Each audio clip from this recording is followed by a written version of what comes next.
Hello दोस्तों, अगर आज इस वीडियो पर देख रहे हैं तो आपके पास टाइम होगा तभी देखिएगा, क्योंकि इस वीडियो को पूरा देखना है। अगर आपको matric Bihar board 10th class में अगर पास होना है तो अच्छे नंबर प्राप्त करना है तो पूरा देखना होगा। तो चलिए क्वेश्चन की ओर बढ़ते हैं।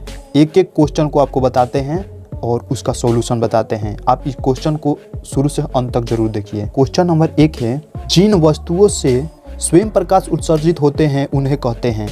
ऑप्शन 1 में है प्रदीप्त वस्तु, बी में है अप्रदीप्त वस्तु, सी में है आत्मदीप्त वस्तु, उपयुक्त सभी, इनमें से सभी। तो बताइए कौन होगा। इस क्वेश्चन का आप आंसर पहले बताइए कमेंट बॉक्स में। चलिए अब हम इसका आंसर बताते हैं। इसका आंसर होगा ए नंबर, प्रदीप्त वस्तु। जिन वस्तु से प्रकाश स्वयं उत्सर्जित होता है उसे हम प्रदीप्त वस्तु कहते हैं। ठीक है, चलिए नेक्स्ट क्वेश्चन की ओर चलते हैं। 2 नंबर बहुत ही वीवीआई क्वेश्चन है, इस वीडियो को पूरा देखना ही होगा। समतल दर्पण में, ये भुलवाने के लिए इतना दिया है, इसमें ऑप्शन दिया है आपको, आपतन कोण परावर्तन कोण के बराबर नहीं होता है। बी नंबर दिया है आपतन कोण परावर्तन कोण के बराबर होता है। सी नंबर में दिया है आपतन कोण परावर्तन कोण से बड़ा होता है। डी में दिया है आपतन कोण परावर्तन कोण से छोटा होता है। सही आंसर दीजिए इसका कमेंट बॉक्स में।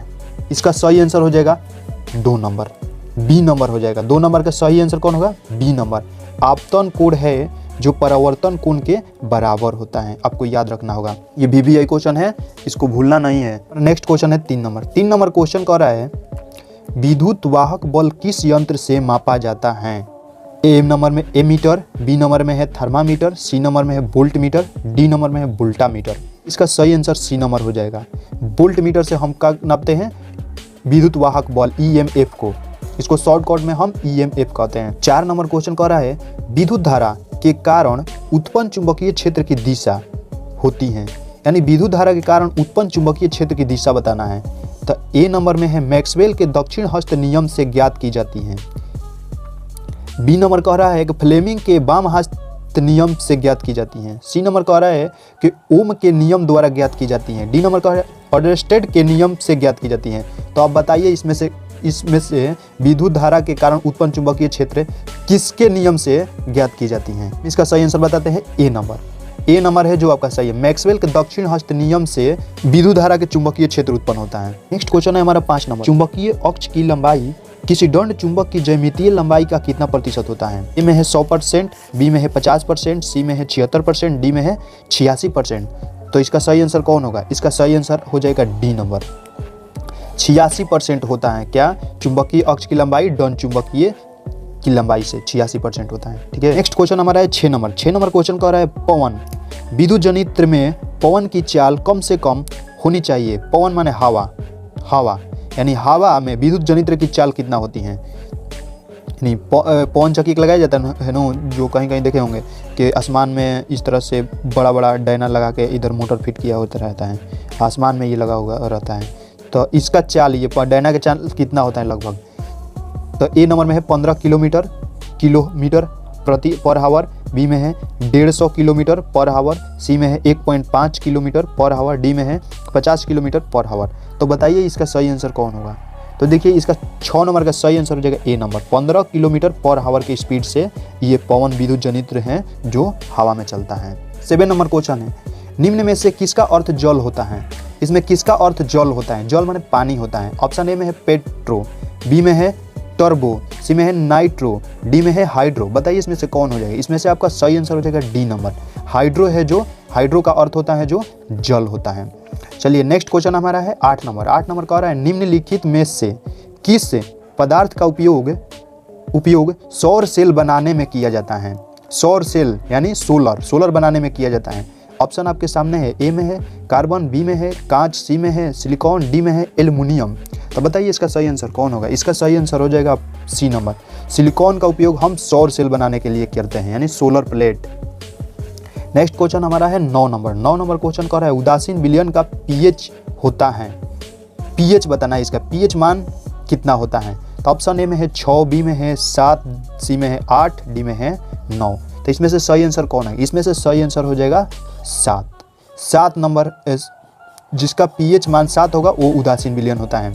मैं एक पीएच स्केल बताकर बता देता हूँ। देखिए ये उदासीन के लिए 7 होता है। अगर 7 से अधिक 8, 9, 10, 11, ये कितना तक 14 तक लास्ट ले जाना होगा। तो 7 से जितने आगे बढ़िएगा ये कितना कैसा होगा, तो क्षारीय होगा, क्षारीय। और 7 से जो कम होगा, यानी 7 से जैसे 6, 5, 4, 3, ये जितना कम होगा वो क्या होगा, अम्लीय, अम्लीय। तो आपको याद रखना है। तो जिसका pH मान 7 होगा वो क्या होगा, उदासीन होगा। जिसका pH मान 9 होगा वो क्या होगा, क्षारीय होगा। जिसका pH मान 5 होगा वो क्या होगा, अम्लीय होगा। तो 7 से कम होगा तो अम्लीय, 7 से अधिक होगा तो क्षारीय, और 7 होगा तो उदासीन। तो आपको याद रखना है। तो उदासीन विलयन का pH मान 7 होता है। चलिए नेक्स्ट क्वेश्चन हमारा है 10 नंबर क्वेश्चन करें। तांबा और जिंक के मिश्र धातु को क्या कहते हैं, मिश्र धातु को। तब ए नंबर में है पीतल, बी में है कंसा, सी में है टंका, डी में है स्टील। तो बताइए इसका सही आंसर कौन होगा। इसका सही आंसर हो जाएगा 10 का सही आंसर हो जाएगा ए नंबर, यानी पीतल होता है। तांबा और जिंक के मिश्र धातु को क्या कहते हैं, पीतल कहते हैं। अब देखिए नेक्स्ट क्वेश्चन हमारा 11 नंबर सबसे VVI क्वेश्चन है। आपको ये इसको याद रखना है, ये कैसे भी करके ये आएगा क्वेश्चन। तो देखिए सब कह रहा है सबसे कठोर प्राकृतिक पदार्थ हैं, कठोर यानी काड़ा। तो ऑप्शन ए में है सोना, बी में है चांदी, सी में है लोहा, डी में है हीरा। तो इसमें से सही आंसर बताइए कौन होगा, ये आपको याद होना चाहिए। तो देखिए इसका सही आंसर हो जाएगा हीरा। हीरा है जो सबसे कठोर धातु है, प्राकृतिक कठोर धातु है। तो आपको याद रखना है।